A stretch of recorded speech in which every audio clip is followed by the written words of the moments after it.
जय Hind. Sustainable agriculture के बारे में बातचीत हमने इससे पिछले सेशन में शुरू कर दी थी।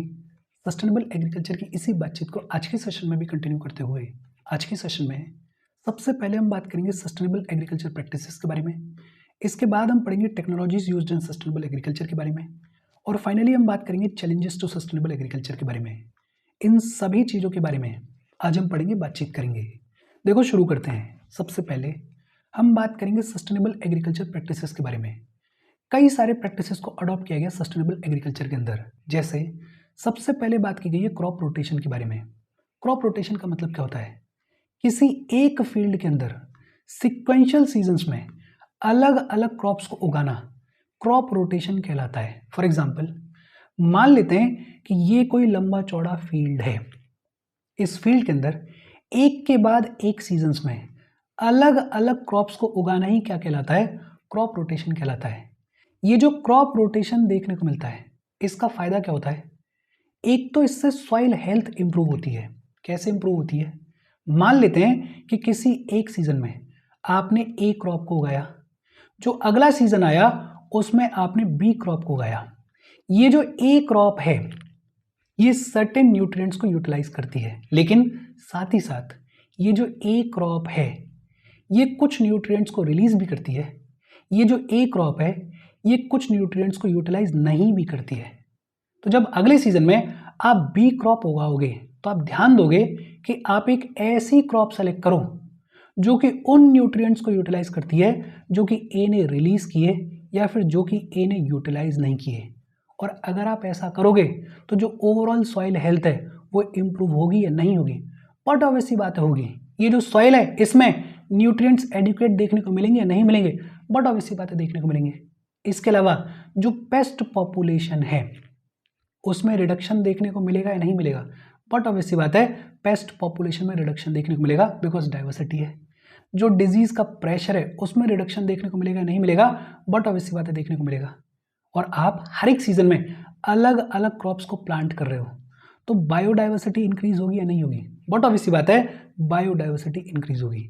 तो एक तो क्रॉप रोटेशन, और क्रॉप रोटेशन का मतलब क्या होता है? एक फील्ड में सिक्वेंशियल सीजन्स में अलग अलग क्रॉप्स को प्लांट करना। दूसरा है कवर क्रॉपिंग, और कवर क्रॉपिंग में क्या होता है? जो नॉन क्रॉप प्लांट्स होते हैं उनको मेन क्रॉप्स के बीच में प्लांट किया जाता है। नॉन क्रॉप प्लांट्स जैसे लेग्यूम्स हैं, जैसे कुछ ग्रासेस होती हैं। जो नॉन क्रॉप प्लांट्स होते हैं उनको मेन क्रॉप्स के बीच में उगाया जाता है। और इससे होता क्या है? एक तो जो सॉइल है वो प्रोटेक्ट होती है, इरोजन देखने को नहीं मिलता है, सॉइल जो है वो हेल्दी रहती है, वीड्स की जो ग्रोथ है वो देखने को नहीं मिलती, सप्रेस हो जाती है वीड्स की ग्रोथ, और जो ओवरऑल सॉइल की फर्टिलिटी है उसमें इंप्रूवमेंट देखने को मिलता है। फिर तीसरा है कंजर्वेशन टिलेज, और कंजर्वेशन टिलेज का मतलब क्या होता है? नाम से ही क्लियर है, रिड्यूस्ड और नो टिल प्रैक्टिस। ये जो हल लगाना है ये ना के बराबर हो या बिल्कुल ना हो उसको बोलते हैं कंजर्वेशन टिलेज। बेसिकली हमें सॉइल को डिस्टर्ब नहीं करना है या कम से कम डिस्टर्ब करना है।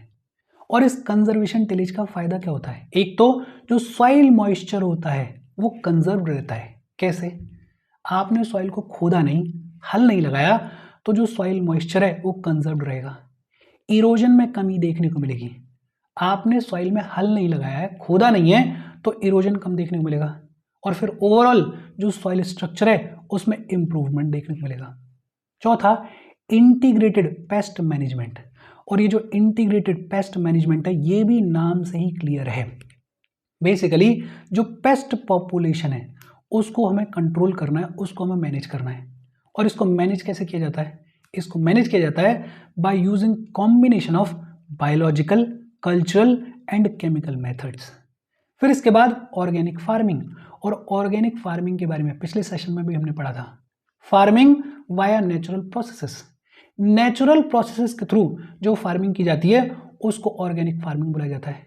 ये जो ऑर्गेनिक फार्मिंग होती है इसमें synthetic fertilisers, pesticides, genetically modified organisms, chemicals, उनका यूज देखने को नहीं मिलता है।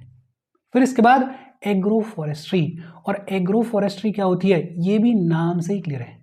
हमारा जो फार्मिंग सिस्टम है उसमें ट्रीज और श्रब्स को इंटीग्रेट किया जाता है। फार्मिंग सिस्टम में ट्रीज और श्रब्स को जब इंटीग्रेट किया जाता है तो उसको एग्रो फॉरेस्ट्री, एग्रीकल्चर और फॉरेस्ट्री, एग्रो फॉरेस्ट्री बुलाया जाता है। और इससे फायदा क्या होता है, ये जो ट्रीज लगाए जाते हैं, ये जो श्रब्स लगाए जाते हैं, ये ऐसे लगाए जाते हैं कि ये शेड प्रोवाइड करें। और शेड प्रोवाइड करें तो ये भी ध्यान रखा जाएगा कि जब फार्मिंग हो रही है तो ऐसे प्लांट्स को लगाया जाएगा जो कि शेड लविंग हो। ये जो ट्रीज हैं, ये जो श्रब्स हैं, ये विंड ब्रेकर्स के तौर पर काम करते हैं ताकि इरोजन कम से कम हो। ये जो ट्रीज हैं, ये जो श्रब्स हैं, ये हैबिटेट प्रोवाइड करते हैं फॉर द वाइल्ड लाइफ। और फिर ये जो ट्रीज हैं, ये जो श्रब्स हैं, ये टिम्बर के काम भी आते हैं, इनसे अदर प्रोडक्ट्स भी मिलते हैं और साथ ही साथ फार्मिंग भी हो रही है तो वो भी एडवांटेज है। फिर इसके बाद वाटर कंजर्वेशन, और वाटर कंजर्वेशन के लिए जो modern water efficient irrigation techniques है उनको प्रमोट किया जा रहा है, जैसे ड्रिप इरिगेशन है, जैसे स्प्रिंकलर इरिगेशन है।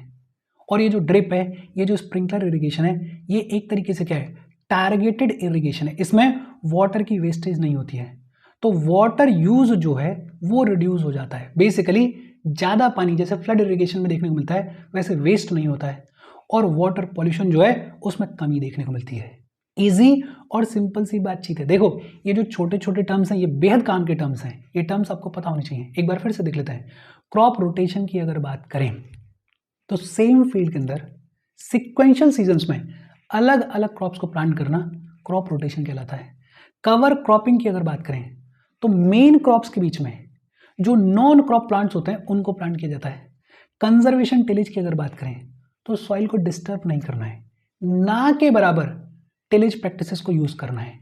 फिर इंटीग्रेटेड पेस्ट मैनेजमेंट, जो पेस्ट पॉपुलेशन है उसको कंट्रोल करना है, उसको मैनेज करना है। Organic farming, farming via natural processes.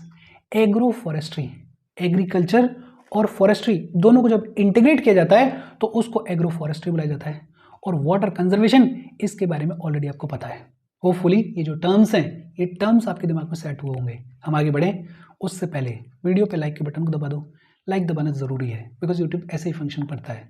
जब आप वीडियो पे लाइक के बटन को दबाते हो तो यूट्यूब वीडियो को कंसिडर करता है और थोड़ा सा पुश कर देता है। तो लाइक का बटन दबा दो, शेयर कर दो अपने सोशल मीडिया हैंडल्स पे, व्हाट्सएप वगैरह पे अपने फ्रेंड्स को। जो भी लोग इसमें इंटरेस्टेड है, इससे रिलेटेड पढ़ाई कर उनको शेयर कर दो। अगर चैनल को सब्सक्राइब नहीं किया है तो फॉर श्योर चैनल को सब्सक्राइब कर लो। और अगर आप केपेबल हो हेल्प करना चाहते हो तो आप हमें हेल्प कर सकते हो by clicking on the join button, या फिर आप कंट्रीब्यूट भी कर सकते हो QR कोड को स्कैन करके। अच्छा, ये बात हो गई सस्टेनेबल एग्रीकल्चर प्रैक्टिसेस के बारे में। अब बात आती है technologies used in sustainable agriculture. ये जो सस्टेनेबल एग्रीकल्चर है इसमें वैरायटी ऑफ टेक्नोलॉजीज को यूज़ किया जाता है। और ये जो टेक्नोलॉजीज को यूज़ किया जाता है, इनको क्यों यूज़ किया जाता है, ताकि जो एनवायरमेंटल इम्पैक्ट है वो ना के बराबर देखने को मिले, जो नेगेटिव एनवायरमेंटल इम्पैक्ट है वो ना के बराबर देखने को मिले, और हमारा जो फूड प्रोडक्शन है वो ज़्यादा से ज़्यादा हो। बहुत सारी टेक्नोलॉजीज को यूज़ किया जाता है। एक टर्म आगे चलते हुए हम सुनेंगे और आज भी देख रहे हैं, प्रिसीशन एग्रीकल्चर। प्रिसीशन एग्रीकल्चर या इसको स्मार्ट एग्रीकल्चर भी बोल देते हैं। ये बेसिकली डाटा ड्रिवन फार्मिंग होती है, ट्रेडिशनल मेथड नहीं है। अब हम डेटा को लेते हैं, डेटा को एनालाइज करते हैं, जो मॉडर्न टेक्नोलॉजीज हैं उनको यूज़ करते हैं और फिर एग्रीकल्चर करते हैं। Data driven farming is basically precision agriculture. अब कौन कौन सी नई नई टेक्नोलॉजीज देखने को मिलती हैं? GPS और GIS को यूज़ किया जाता है लैंड को मैप करने के लिए, इरिगेशन को ऑप्टिमाइज करने के लिए, किस क्रॉप के लिए कितना इनपुट रिक्वायर्ड है उसकी जानकारी के लिए हम GPS और GIS को यूज़ करते हैं। सेंसर्स और ड्रोन्स को यूज़ किया जाता है सॉइल मॉइस्चर को मॉनिटर करने के लिए, क्रॉप हेल्थ को मॉनिटर करने के लिए, पेस्ट इन्फेक्टेंस कितने देखने को मिल रहे हैं उनको मॉनिटर करने के लिए सेंसर्स और ड्रोन्स को यूज़ किया जाता है। और जब ये डेटा हमें रियल टाइम में मिलता है तो हम क्विक डिसीजंस ले सकते हैं, डेटा ड्रिवन डिसीजंस ले सकते हैं। तो GPS, GIS, sensors and drones, इसके अलावा ऑटोमेशन एंड रोबोट्स देखने को मिलते हैं। आजकल तो प्लांटिंग के लिए, वीडिंग के लिए, हार्वेस्टिंग के लिए खूब सारी मशीन्स देखने को मिलती हैं, एडवांस लेवल की मशीन्स देखने को मिलती हैं, ऑटोमेशन देखने को मिलता है, रोबोट्स देखने को मिलते हैं। और इससे क्या होता है, जो ओवरऑल लेबर की कॉस्ट होती है वो रिड्यूस हो जाती है और एफिशिएंसी इंप्रूव हो जाती है। रिन्यूएबल एनर्जी का यूज़ देखने को मिल रहा है। ये जो एग्रीकल्चर में, ये जो फार्म्स में नए नए इक्विपमेंट्स आ रहे हैं, नई नई टेक्नोलॉजीज आ रही हैं, नए नए इरिगेशन के सिस्टम्स आ रहे हैं, उनको पावर करने के लिए अब सोलर और विंड पावर को यूज किया जा रहा है। सोलर और विंड पावर को यूज किया जा रहा है। इससे एक फायदा यह है कि जो ग्रीन हाउस गैसेस का एमिशन देखने को मिलता है उसमें रिडक्शन देखने को मिलेगा, जो क्लाइमेट चेंज है उसको मिटिगेट कर पाएंगे। फिर इसके अलावा बायोगैस डाइजेस्टर्स देखने को मिल रहे हैं। ये जो बायोगैस डाइजेस्टर्स हैं ये एनिमल वेस्ट को और क्रॉप रेजिड्यू को कन्वर्ट करते हैं बायोगैस में, जो कि अपने आप में बड़ी सिग्निफिकेंट है। वाटर कंजर्वेशन के नए नए मेथड्स देखने को मिल रहे हैं, जैसे ड्रिप है, जैसे स्प्रिंकलर इरिगेशन है।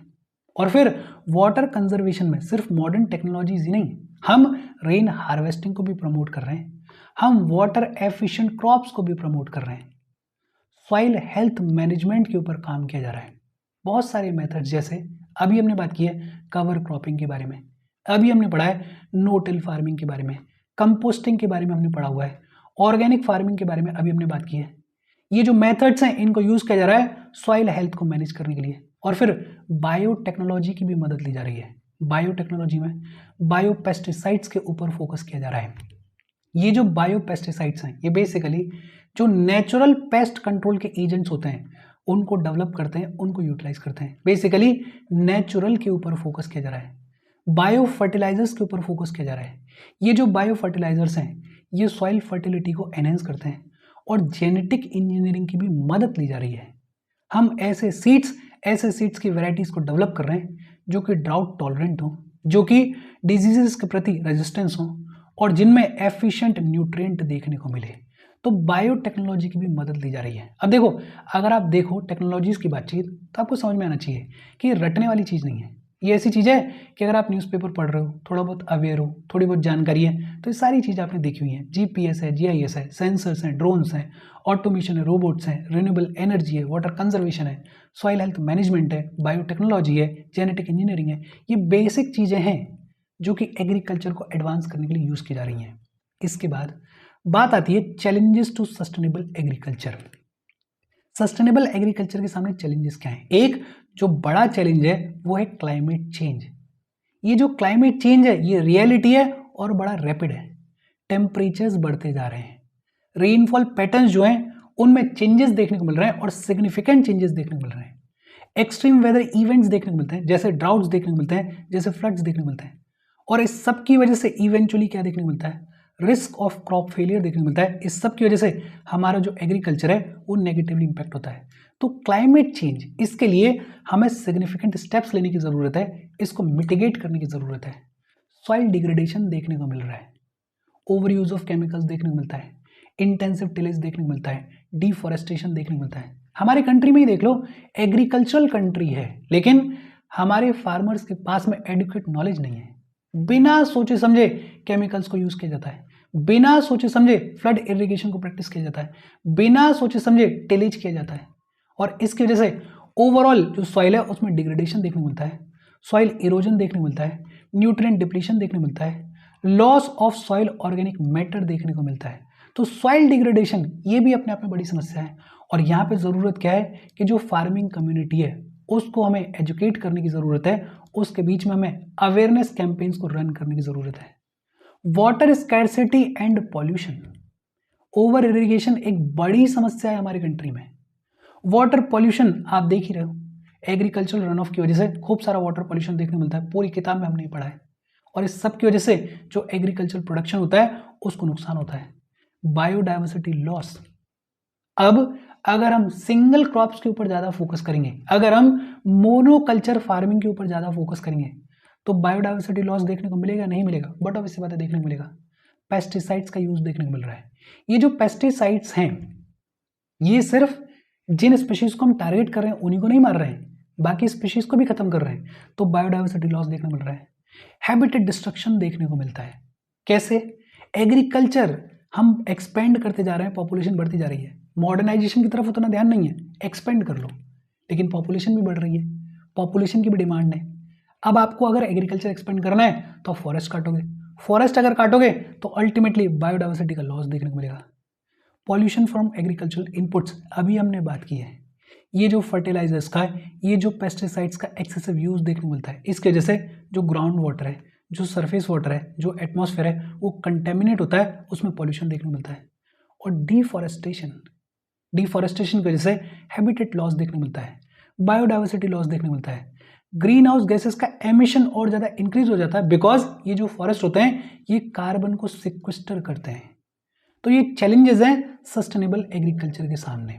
इजी और सिंपल सी बातचीत है, बेहद इजी सेशन है लेकिन इंपॉर्टेंट सेशन है। ये चीज़ें, ये छोटे छोटे टर्म्स आपको पता होने चाहिए। एक सेशन और है, उसके बाद ये चैप्टर खत्म हो जाएगा। कोई डाउट हो कमेंट करके पूछ लेना। आज मेरा गला थोड़ा ख़राब है तो हो सकता है कुछ दिक्कत आई हो, मैनेज कर लेना। Thank you very much.